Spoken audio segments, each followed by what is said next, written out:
Hi, I'm Denny Moore, Marcel Geldy, here in this tropical paradise of Belém. And I'm going to talk today about constructions between the level of words and phrases in two languages. I can get through all that. Now, let me get my little spotlight here. Okay, so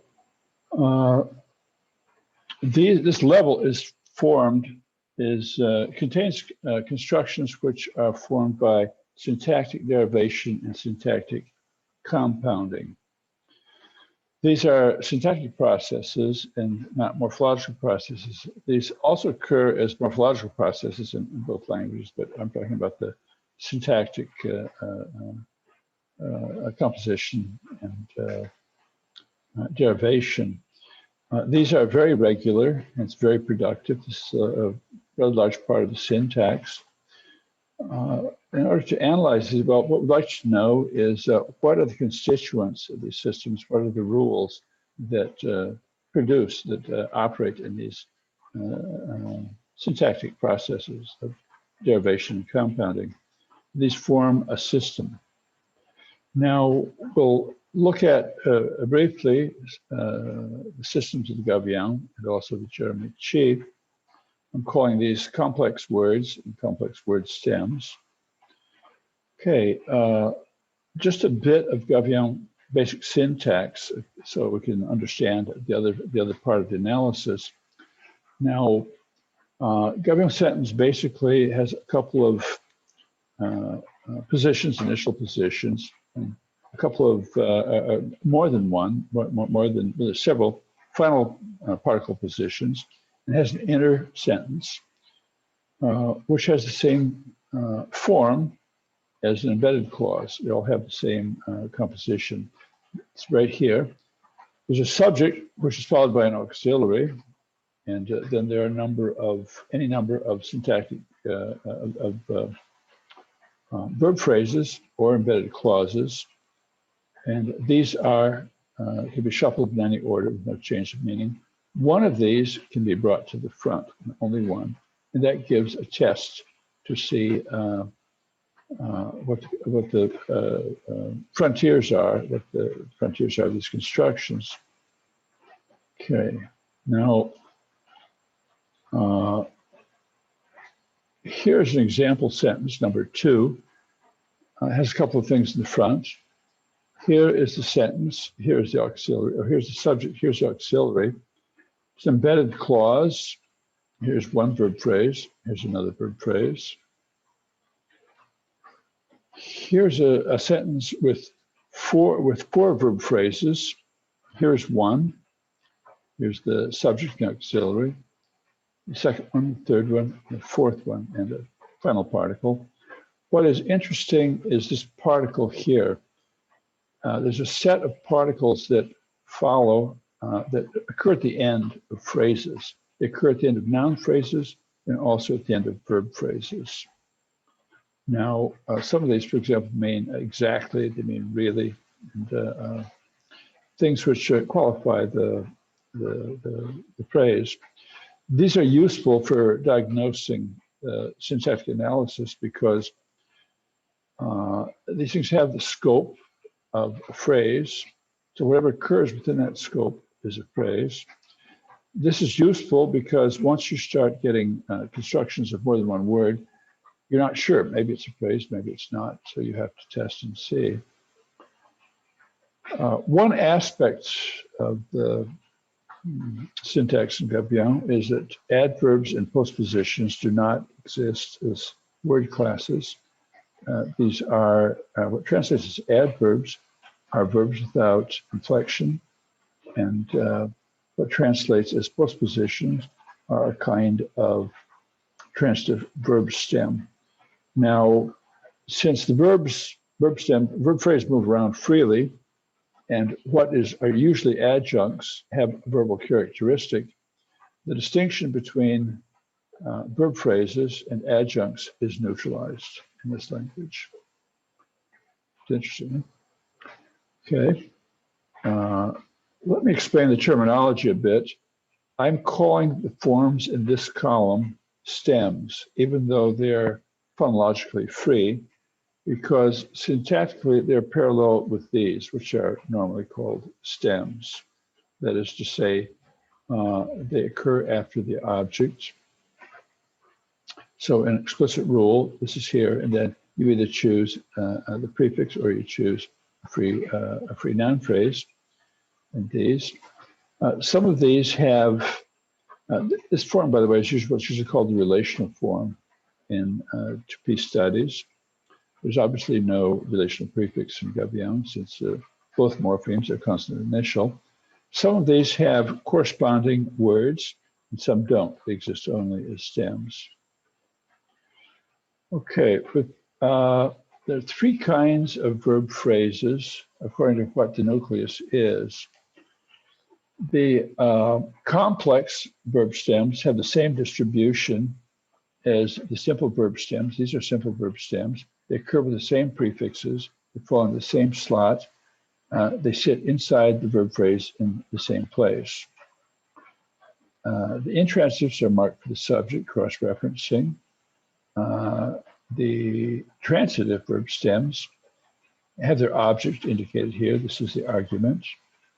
And these are verbs, not verb stems. These are verbs that take no prefixes and do not form constructions with nominals. Now, how do we know if it's a verb phrase or if it isn't a verb phrase? Well, it's because of the movement. One of these can go to the front. You can shuffle them. They can be negated individually. They can be intensified individually. They can be nominalized individually. These are not serial verbs. There's no syntactic rule which mentions these as a unit. With all of these together as a unit. Here is a quick overview of the syntactic categories of Gavião.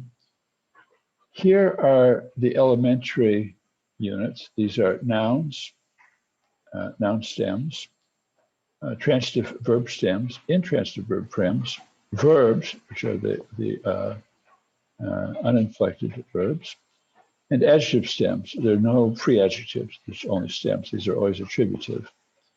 There are only noun phrases and verb phrases. There's no other phrases. Now, this level here is what I'm interested in. For each of the elementary word classes, there's a syntactic, a complex word, a word stem, which corresponds to it. So here's a complex noun stem, and so on. What's interesting is that every one of these has a complex counterpart, and every one of these constructions corresponds to an elementary class. And there's no holes and there's no exceptions. So it's very nice. Now, what's interesting about these and why they're worth studying, this is a vast pattern. This is a good part of the syntax. It's very systematic, it's very elegant, it's perfectly regular. It's possible to write, it's very amenable to writing explicit rules to generate these. So if you think that the job of a linguist is to describe patterns and generalizations, then it's essential that this kind of system be described and that these complex entities should be indicated. Of course, what's difficult about it is that in order to write rules for all of these, it's necessary to check the constituent structure of every construction, doing the appropriate tests on a language internal basis without forcing the data into preconceived theoretical categories. And for each constituent, what's its rank, what's its category, what's its class, and what's its composition. Okay, some questions that these systems raise are which other languages have these systems aside from these two? How are these systems created? Are there abstract templates which guide these things to fill in the holes and to create things that are analogous? What's the variation in these systems? What other typological properties occur with these? One would imagine that these are more common in more isolating languages, since they're sort of doing the work of polysynthesis, but they're doing it with syntactically. There's a hypothesis, which is perhaps a tautology. The complex categories never create new word classes. They always have the same distribution as the word classes that are simple, the morphological word classes. Now, we'll look at these complex systems, looking at some simple examples, looking at some syntactic tests that show the existence of these complex entities, and indicate something about writing rules for these. Here's one example with causative particle. This is a classic problem in syntactic analysis. Is it A or is it B? In analysis A, these two hang together as a transitive verb phrase, and this causative particle derives another transitive verb phrase from this. In this one, however, these two hang together, and this particle forms a construction with the transitive verb phrase. And this is a complex transitive verb stem, which has this as its object. Which is it, analysis A or analysis B? The test that shows the result is that these phrase final particles, remember those that I mentioned? This phrase final particle cannot occur after this. Therefore, that eliminates A, so it must be B. Okay, this is the rule that shows that complex transitive verb stem can be composed of a transitive verb plus this derivational particle. Okay, the same particle also forms a construction with verbs, with the uninflected verbs. And the result of this, using the same test, is that these are complex uninflected verbs. Now, here's another example with the same sort of question. Is it analysis A or analysis B? Analysis A says that this is a transitive verb phrase here, and that this particle derives a noun phrase from it. And it translates as a sort of past participle, right? This is harvested peanuts. Analysis B says that this simple verb stem, it must be simple, it can't be complex, the simple verb stem forms a construction with this derivational particle, and that forms a complex adjective stem, which then modifies this noun, and that produces a noun phrase. So there it is, A and B. Again, the same test shows that this cannot be a phrase here. These two then cannot be interrupted, and they form a complex adjective stem.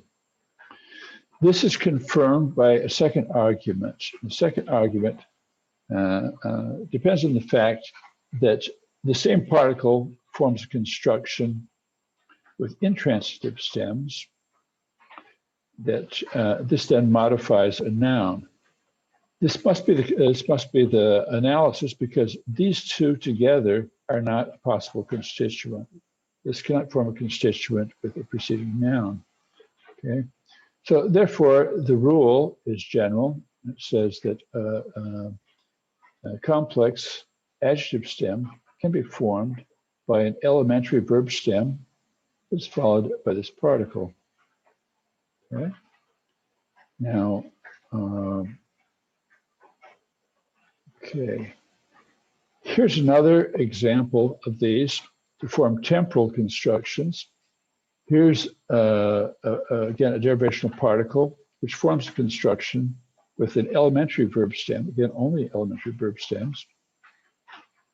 This forms a transitive complex verb stem, and that takes this as its object in the time of the red light. Okay? It's the same criteria here. That this cannot occur here, though one might think that this is a noun phrase. It's a unit, and that this is in construction with that. This is not a noun phrase because this particle cannot occur here. Therefore, constituent structure is as shown. Another one quickly, that a causative particle, this is different from the other one by the tone. This means to cause to become black. So this is a simple adjective stem with a causative particle, and this forms complex transitive verb stem. Again, it's the same test. It's also possible in Gavião with some things to get complex constructions being formed from other complex constructions, which is the case here, where this quote, this thought, is nominalized and then it's causativized. Now, there's this nominalizer in 2P, which is quite old, which is a verbalizer, which verbalizes some constituent. That constituent is a noun phrase, and then this whole thing distributes like a complex uninflected verb. Also, composition operates. Here is a noun modifying a noun stem. This complex noun can modify this noun stem. It's a complex noun because this cannot be a whole noun phrase here, once again, by that test. Also, there is subject incorporation in Gavião. Here is an intransitive, and a subject has been incorporated into that, and this whole construction here distributes as a complex intransitive verb stem. Now, moving on to macro-J language, which is Jeremy Chi. This is the overview. These are the elementary categories. These are the phrases. Once again, all of the elementary categories, without exception, except for this, which is of course closed, have a corresponding complex construction. This also has more than one verb phrase. Here's 3 here. A distinctive aspect of the syntax is that a number of lexical items can belong to more than one class. This is, for example, for milieu. Here it's a verb, it's an intransitive verb. Here it's an adverb, and here it's an adjective. This is the same here with an intransitive verb. It can also be transitive.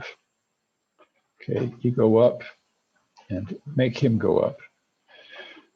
The difference in the categories can be seen in the third person prefixes.